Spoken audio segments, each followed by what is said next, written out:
text lesson this morning, I'd like to explain a little. Now, explaining a sermon is a little bit like explaining a joke. If you have to explain it, well, you wonder what kind of joke it is.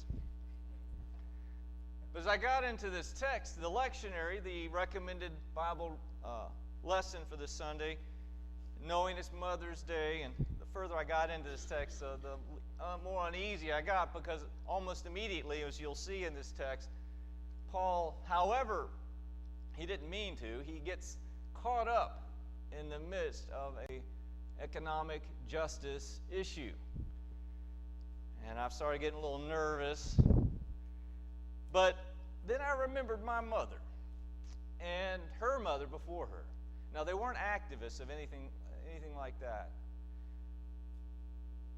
But they would not abide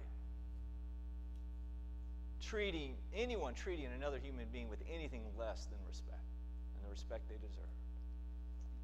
And they would stand up for anyone, irregardless of their class or anything.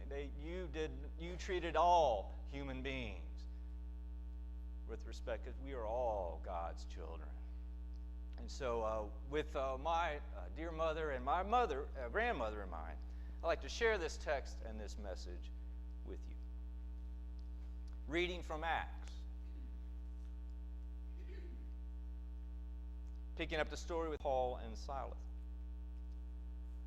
One day we were going to the place of prayer. We met a slave girl who had the spirit of divination and brought her owners a great deal of money by fortune telling.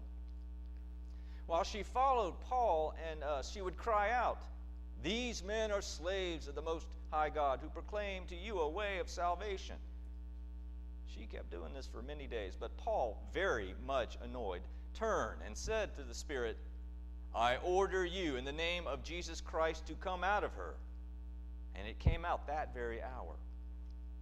But when her owners saw that their hope of making money was gone, they seized Paul and Silas and dragged them into the marketplace before the authorities.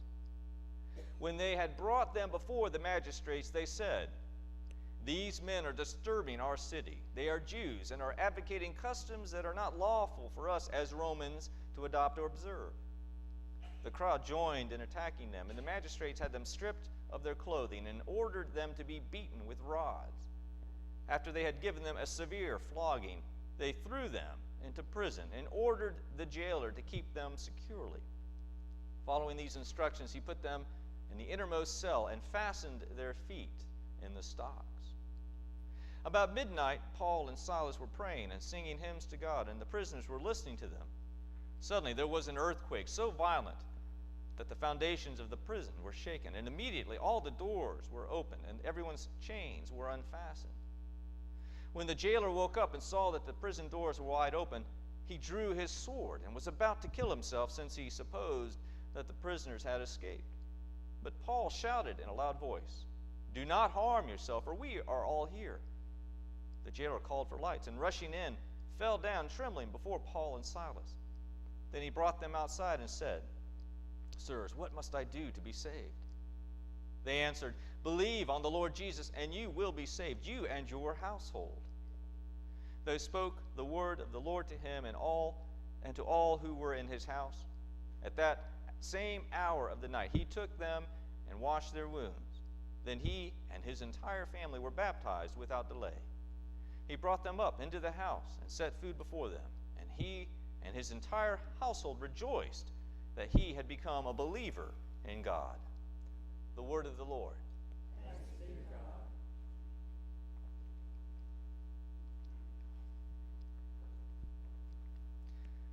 On the night of April 20th, 2010, Alwyn Landry, captain of the ship Damon B. Bankston, noticed what looked like dirty rain falling on his vessel.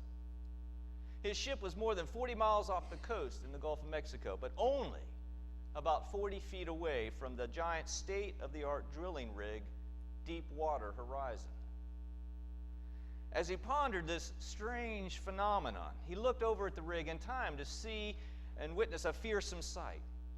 Water and mud were spewing up out of the top of the rig some 240 feet overhead. Next, a terrible hissing sound emanated from the rig as gas boiled up from the sea and ignited in a horrendous explosion. 115 of the 126 persons on the rig managed to escape. 11 unfortunate ones, however, did not, but were presumably consumed in the fire.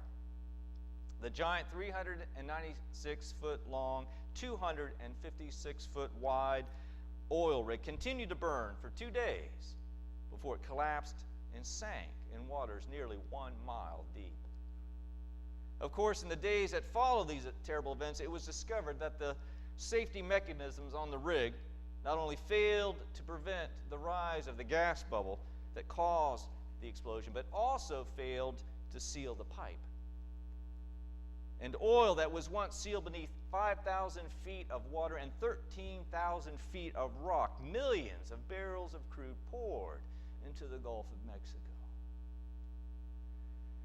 One early assessment of these events by an industry insider suggested that, quote, the oil industry may simply have miscalculated the risks of drilling in the more highly pressurized deep water reservoirs.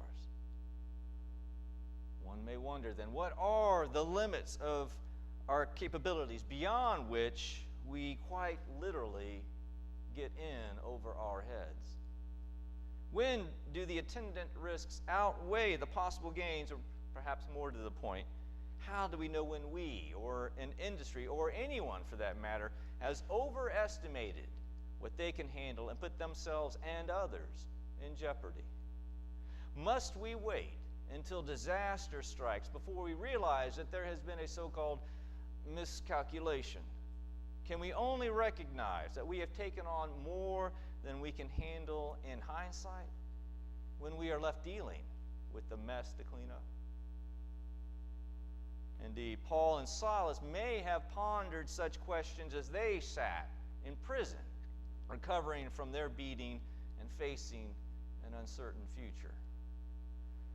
Had the young church simply gotten in over its head, overestimated the power of the resistance to their message, and unleashed a backlash as savage as the gas bubble that destroyed the Deepwater Horizon oil rig?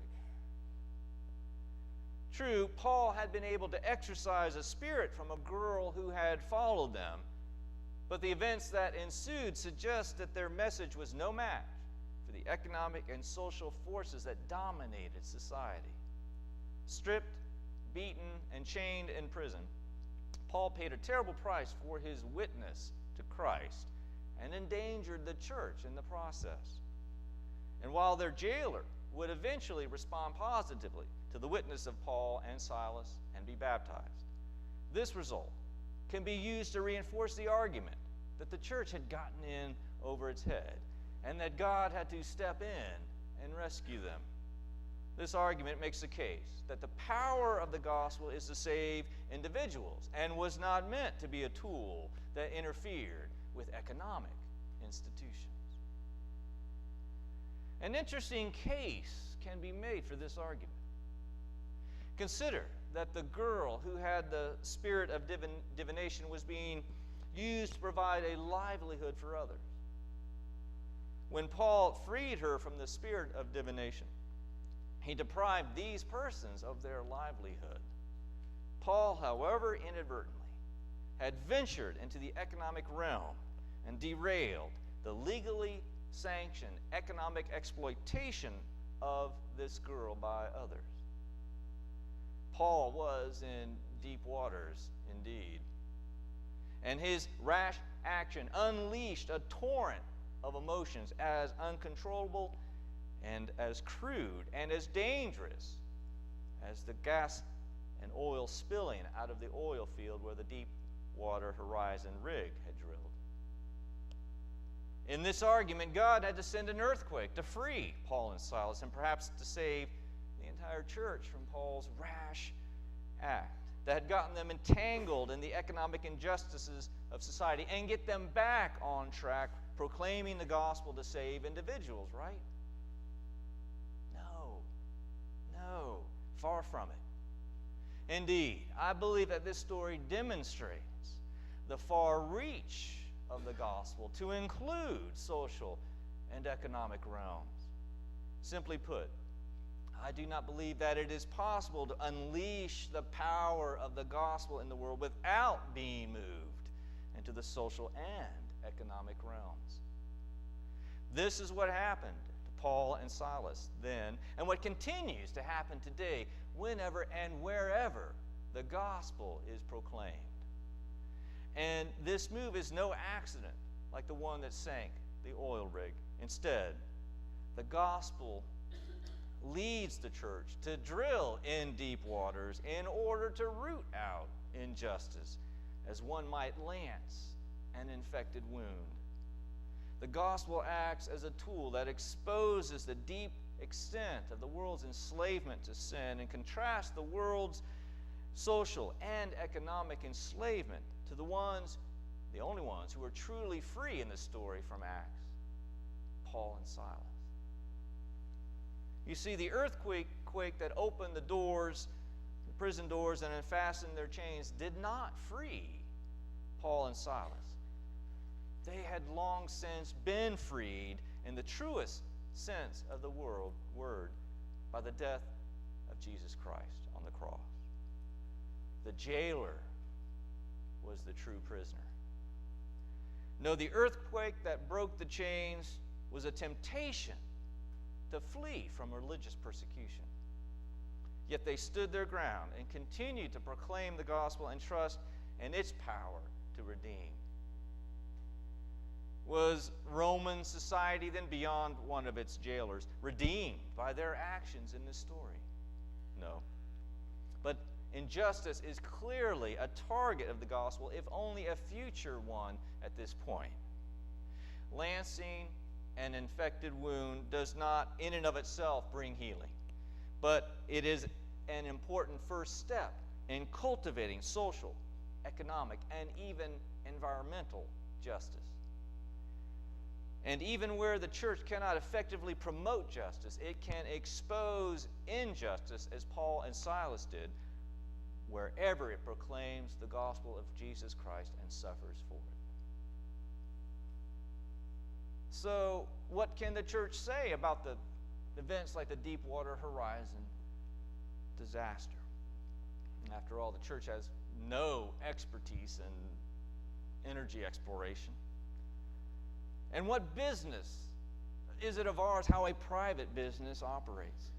What right do we have to speak out and possibly imperil not just one girl and her employer or owners, but an entire industry? We have the same right as Paul.